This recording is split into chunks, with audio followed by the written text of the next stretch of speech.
मैं कहता हूं कि तुलसी को रोज जल दो, तुलसी की सेवा करो, माताओं, बहन, बेटियों, भाइयों, बच्चों, तुलसी को रोज जल दो, तुलसी की परिक्रमा करो। जाने अनजाने में जो पाप हो जाएंगे तुलसी मैया की परिक्रमा और जल देने से दूर हो जाएंगे। ये तुलसी का प्रभाव है। तुलसी की पूजा इसलिए घर घर में की जाती है क्योंकि तुलसी के प्रभाव से भगवान आएंगे। चाहे जितना उजड़ जावे परिवार, लेकिन भगवान तुलसी के कारण अवश्य आएंगे। और आपको एक बात बतावें, जिस घर में तुलसी होगी उस घर में रोग नहीं आते, क्योंकि रोग प्रतिरोधक क्षमता किसमें है? तुलसी में। जैसे जब कोरोना आया था तो तुलसी का काढ़ा पिलाया जाता था कि नहीं? जल्दी बोलो। जब कोरोना महामारी आई थी, भयंकर बीमारी आई थी, उस समय दवा वैक्सीन नहीं बनी थी, लेकिन अगर कोरोना जैसी भयंकर बीमारी से बचे तुम या बचा पाया किसी ने तो तुलसी के काढ़ा से। कितनी बड़ी ताकत है तुलसी में। इसलिए तुलसी की महिमा को समझो। बोलो, ये पावन होने के लक्षण है कि नहीं? चाहे जितनी बड़ी से बड़ी संपत्ति हो, लेकिन अगर तुलसी दल उसमें नहीं पड़ेगा तो भगवान तो स्वीकार नहीं करेंगे। यानी पावन कौन बनाती है? तुलसी। पावन बनाने वाली कौन है? तुलसी। तुलसी की बड़ी महिमा है साधु की दृष्टि में और ग्रंथ की दृष्टि में और भगवान की दृष्टि में। घर घर में तुलसी होना चाहिए। सेवा करना तुलसी की। तुलसी की विशेषता यह है कि सब कुछ चला जाएगा, लेकिन तुलसी अगर घर में होगी तो एक दिन भगवान आ जाएगा। भगवान आ जाएगा। चिंता मत करना, सब कुछ चला जाएगा, लेकिन तुलसी रहेगी तो भगवान आ जाएगा। किसके भरोसे आएगा? तुलसी के भरोसे आएगा। प्रिय भक्तों, तुलसी, केवल तुलसी है आश्रम में, सब कुछ उजड़ गया। ये वृक्ष थे बड़े बड़े, सब सूख गए। जबकि आज हम देखते हैं लोग कहते हैं महाराज तुलसी हमारे यहाँ सूख जाती है। बहुत से लोग शिकायत करते हैं, कहते हैं महाराज जी क्या बतावें, दिक्कत है हमको कि तुलसी सूख जाती है। नहीं प्यारे, बच्चों का कैसे ध्यान रखती हो तुम? बच्चे को ठंडी ना लग जाए, बच्चे को लू ना लग जाए। क्यों?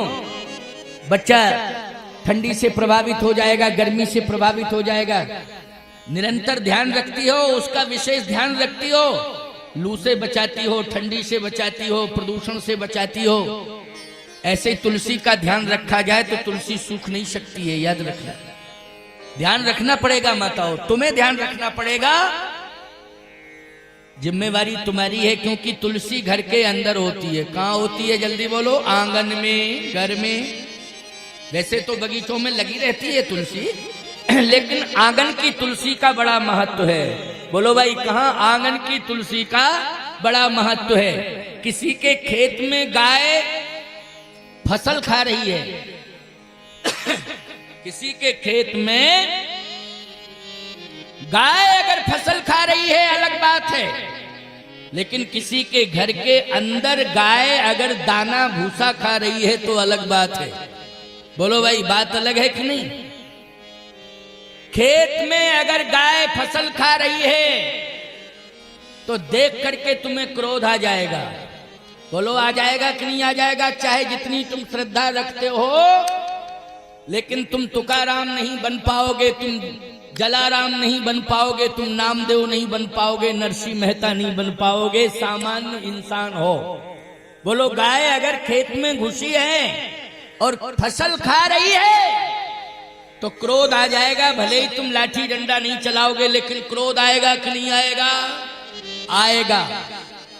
लेकिन घर के अंदर यदि तुम भूसा दे रहे हो, हरा घास दे रहे हो, तो बोलो श्रद्धा बढ़ती जाएगी कि नहीं बढ़ती जाएगी? स्थान स्थान का महत्व होता है।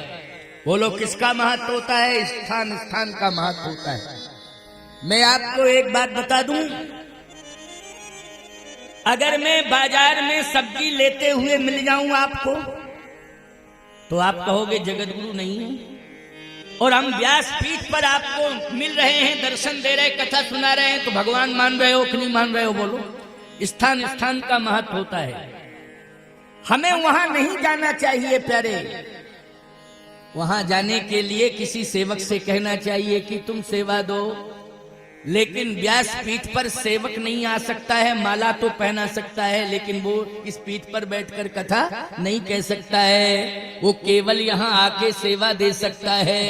और याद रखना, हम मार्केट में नहीं जा सकते हैं सब्जी खरीदने, क्योंकि हमारी त्रिदंड की मर्यादा है। ये त्रिदंड की मर्यादा है, अपनी अपनी मर्यादा होती है। इसलिए गौ माता भी मर्यादा का ध्यान रखती हैं, लेकिन मजबूर हैं। जब कुछ खाने को नहीं मिल रहा है तो तुम्हारे खेत में चली जाती हैं, खलिहान में चली जाती हैं। जब मिल नहीं रहा है खाने के लिए, मजबूर है। लेकिन प्रिय भक्तों, इस बात का ध्यान रखना, तुलसी की बड़ी महिमा है। मूर्ति दुकान के अंदर रखी है, अलग भाव है, लेकिन वही मूर्ति मंदिर के अंदर रखी है, अलग भाव है।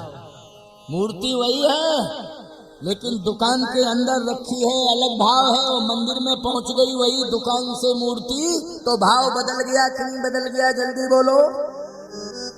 स्थान स्थान का महत्व होता है। इसलिए आंगन में तुलसी होना चाहिए। तुलसी केवल पौधा नहीं है, तुलसी माता है। वैसे तुलसी पौधा नहीं है, तुलसी माता है। इसलिए माँ का स्थान हमारे घर के अंदर होना चाहिए। आज गौशाला में यदि गाय है तो गाय गौशाला मंदिर है, गौ मंदिर है। बोलो क्या है वो? गौ मंदिर है, उसको मंदिर कहते हैं। मूर्ति अगर मंदिर में है, सुनिश्चित स्थान पर है, प्रतिष्ठित है, तो वो मंदिर है। दुकान में मंदिर नहीं है, वो दुकान है। आज भगवान राम ने तुलसी के कारण उस आश्रम को स्वीकार कर लिया, क्योंकि विश्वामित्र जी ने कहा इस आश्रम में चलना है। भगवान राम ने कहा कि इस आश्रम में महात्मा रहता है कोई? कहे नहीं, महात्मा नहीं रहता। तो भगवान ने कहा कि जब महात्मा नहीं रहता तो क्या करें जाके? साधु रहे तो जावे, महात्मा नहीं है, कहे इस आश्रम में जाके क्या करेंगे?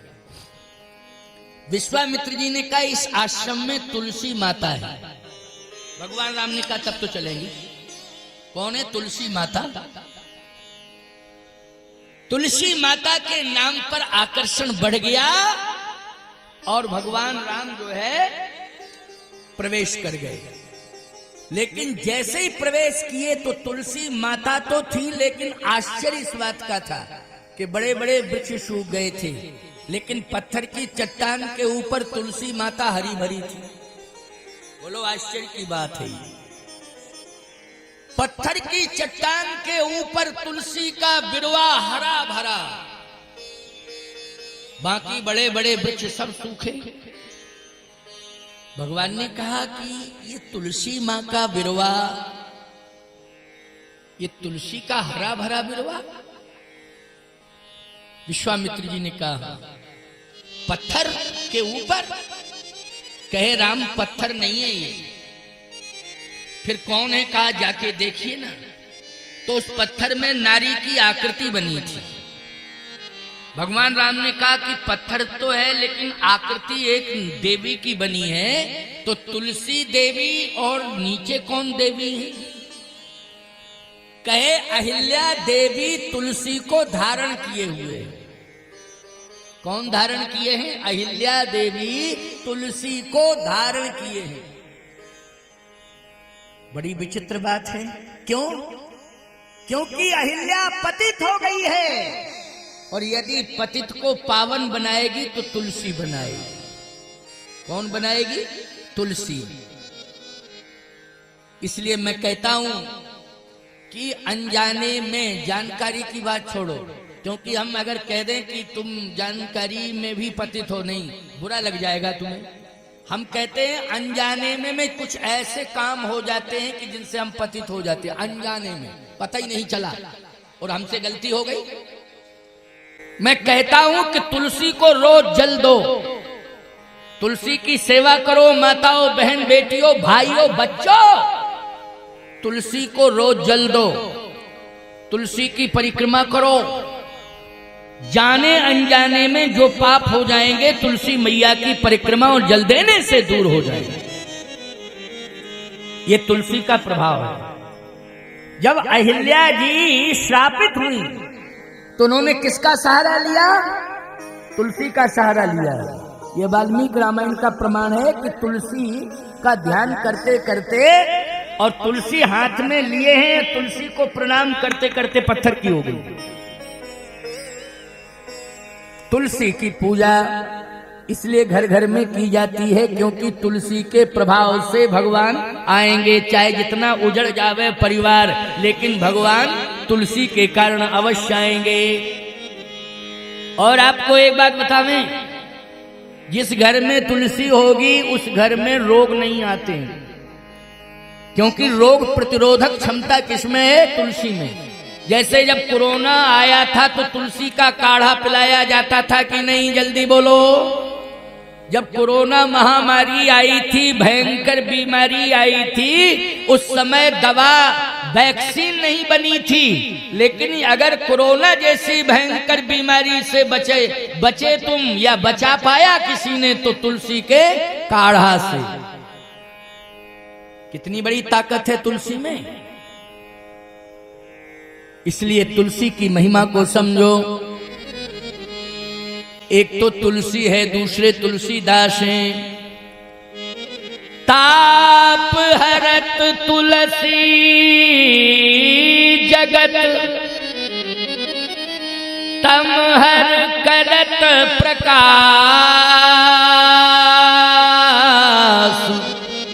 वो दो तारण तरण है तुलसी तुलसीदास।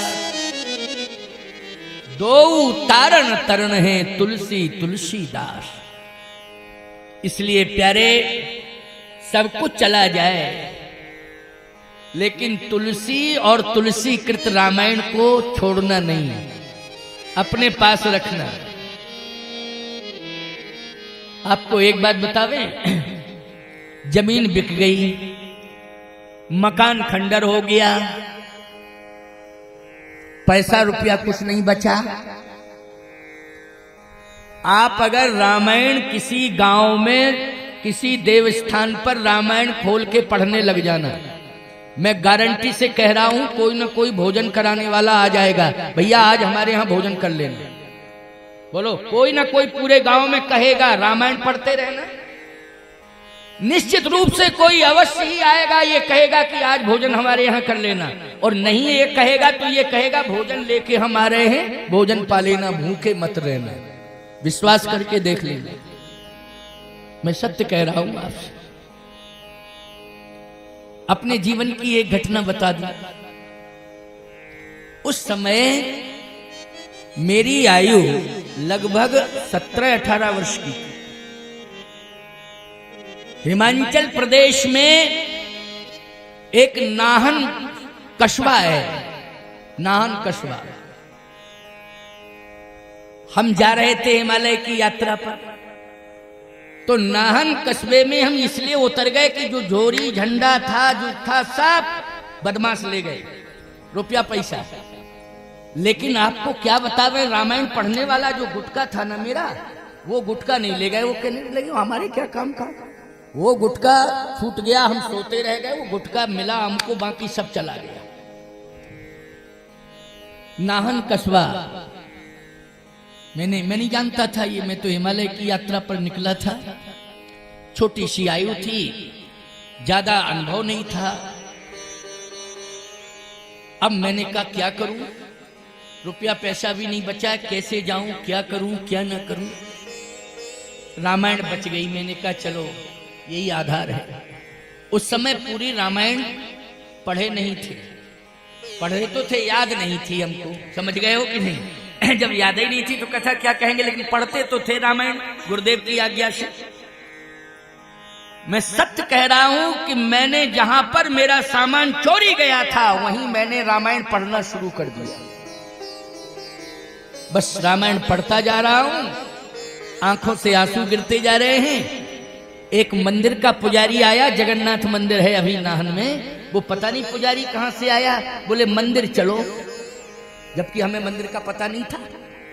हमने कहा कहां है मंदिर, बोले जगन्नाथ मंदिर है, यहां क्यों बैठे हो, वहां चलो।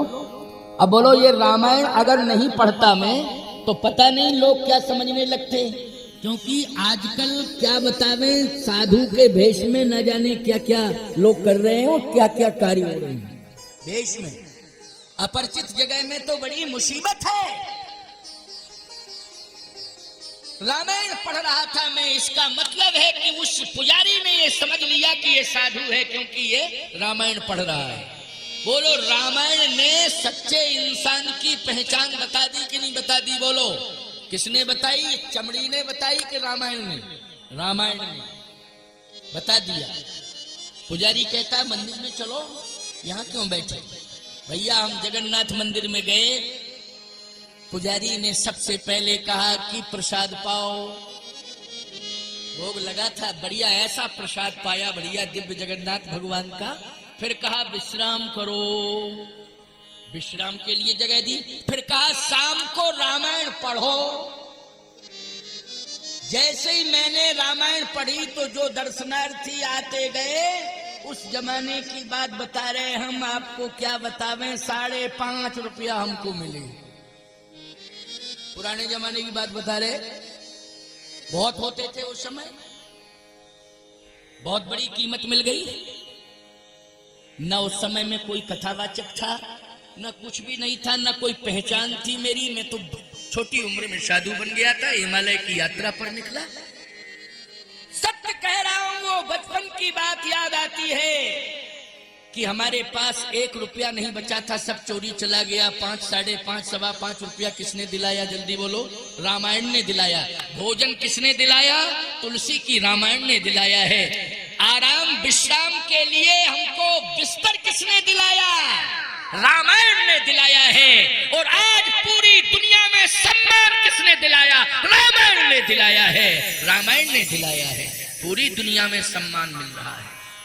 कितनी बड़ी ताकत है, तुम लोग भले ही ना समझो, ये अलग बात है, लेकिन मैं समझ रहा हूं रामायण में कितनी ताकत है। ये तुलसी कृत है, इसी प्रकार से तुलसी दल में भी कितनी बड़ी ताकत है।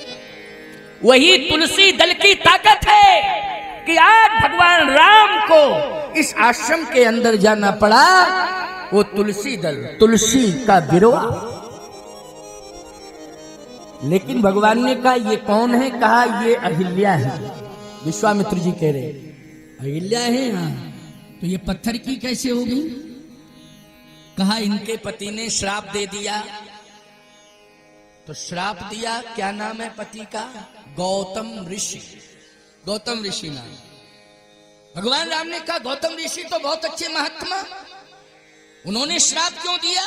किसी राक्षस को श्राप देते अलग बात है, ये देवी को श्राप दे दिया और पत्नी को श्राप दे दिया, कोई बात होगी? विश्वामित्र जी बोले हाँ बात है। क्या बात है?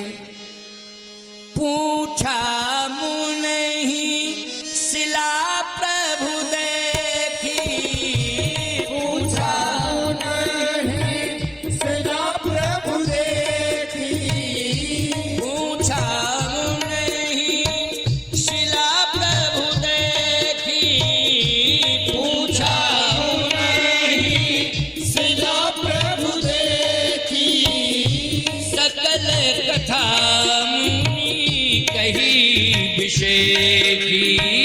सकल कथा मुनि कही विसेखी, पूछा मुनि शिला प्रभु देखी, पूछा मुनि शिला प्रभु देखी, सकल कथा मुनि कही विसेखी, सकल कथा मुनि कही विसेखी। सकल कथा मुनि कही विषेकी।